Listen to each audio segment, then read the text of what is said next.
Hello, everybody. My name is Dr. David Bowman. I am a board certified pediatrician and also a board certified lifestyle medicine physician. And I got into lifestyle medicine in part because of what it can do for, helping to treat and reverse chronic diseases. But really, I got my start because of my own personal health transformation.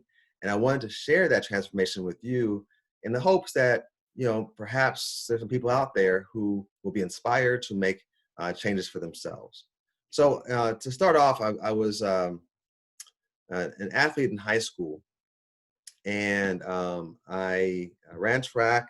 Um, I know you're surprised to see that hair on my head, but that's my track photo. And then I also I played basketball, and hey, don't judge the short shorts. That's what Magic Johnson did, Michael Jordan did, David Bowman, Isaiah Thomas, all of them. We all had the short shorts. I wish I was a little bit taller, but I definitely was a baller. No problems there. And so I went through high school, college, medical school. I was thin. Then in 2006, I got constipation so bad that I was straining so hard that I had to have surgery because of changes on the back end. And when I got the doctor I worked with was really kind of focusing on me getting my fiber supplements and more water, but didn't really talk to me about, like, you're eating a constipating diet. Maybe you should try eating a diet that's going to promote soft stool. So it kind of made sense based on what I was eating that I would get constipation. In fact, when I was in college, my roommate and I used to go and get 5 loaves of white bread and 2 gallons of milk that the two of us would share in a week. So, clearly I'm, doing what it takes to get constipated. So you'd think that would change my life. You think that would change how I dealt with things, but it didn't. But gradually over time, I got bigger, and it didn't really change that much until I saw this picture. And I saw this picture. I was like, "Oh my God, such a beautiful picture! Oh, this is a great picture! Oh my God! Oh my God! My God! Ah, I'm getting the gut that runs in my family. Oh!" And so I saw that, and I'm just like, you know what? Number one, I have a child and I want to be running around with a child and be active. Number two, I have a daughter and I got to be able to chase them boys away. And number three, when I go to the high school graduation, I want people saying, "Your grandfather, he looks really good," or "He's really funny," or whatever. And it's like, that's my dad.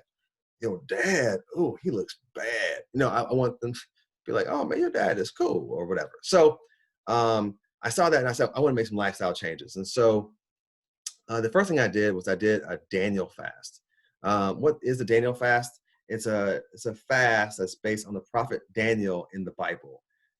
Daniel had done a 3-week fast from meats and sweets, and so the contemporary way of doing it is that you fast from all animal products, which would include, the pork, beef, poultry, seafood, as well as dairy. So your and eggs. So no milk, no cheese, no creams, no butter.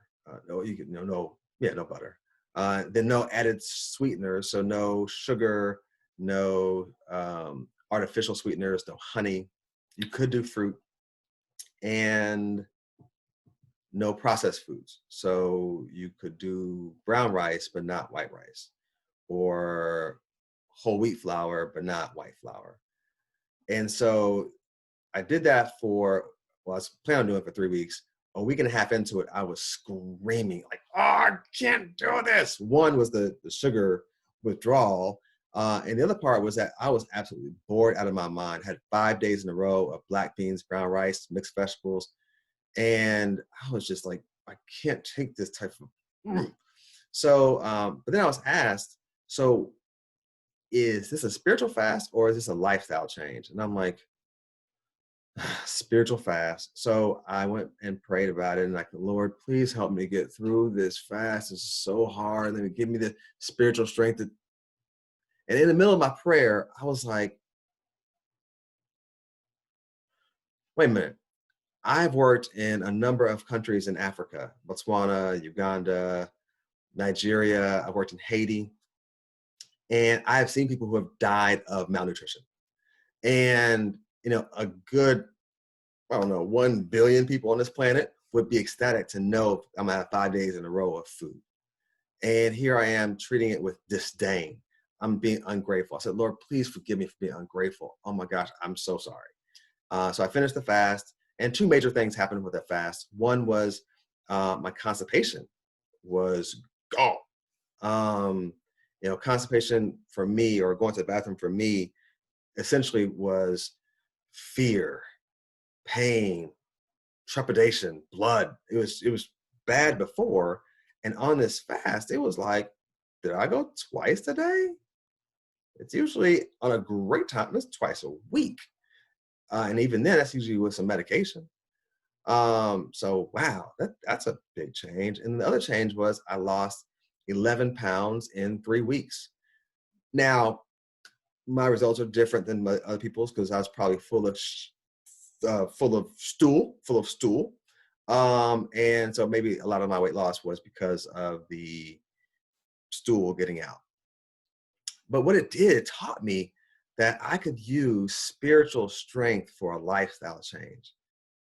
And I never really thought to do that before because, in my flesh, I'm going to want some sugar. I'm going to want, what tastes so good. But in my spirit, I can override that, and my spirit can be stronger. And so I did have an issue with high bad cholesterol. And I'm like, how could this be? I'm darn near vegan. I mean, how could I have problems with high cholesterol?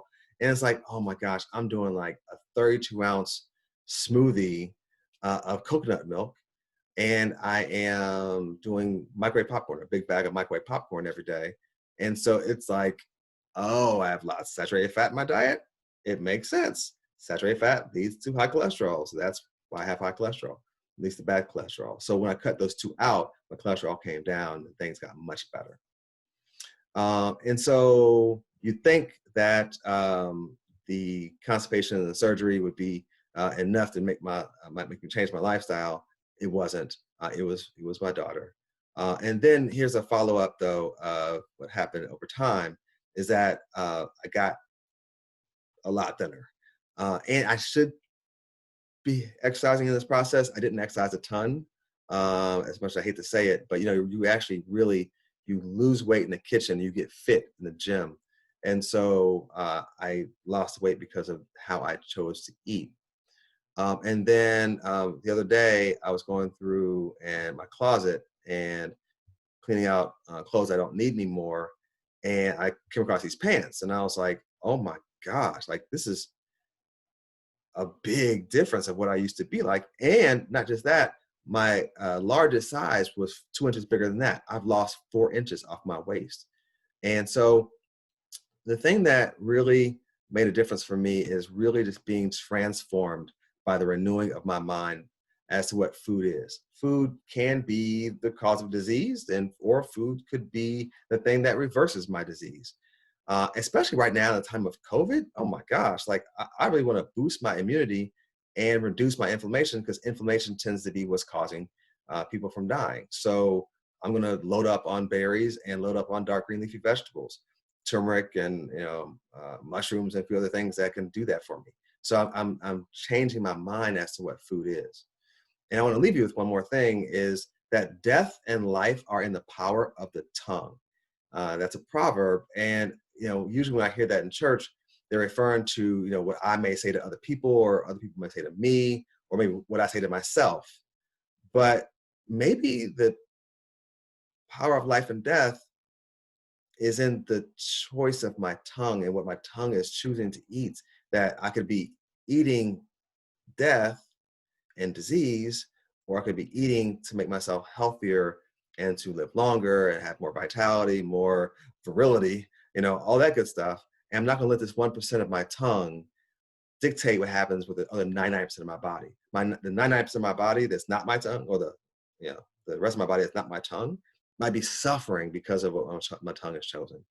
So anyway, I'm going to have a different video later about some of the specifics that I did, but I thought I'd at least give a little testimony about some of the changes that I've undergone. Hopefully, this inspired some people to make some changes. God bless you, and may you have great health.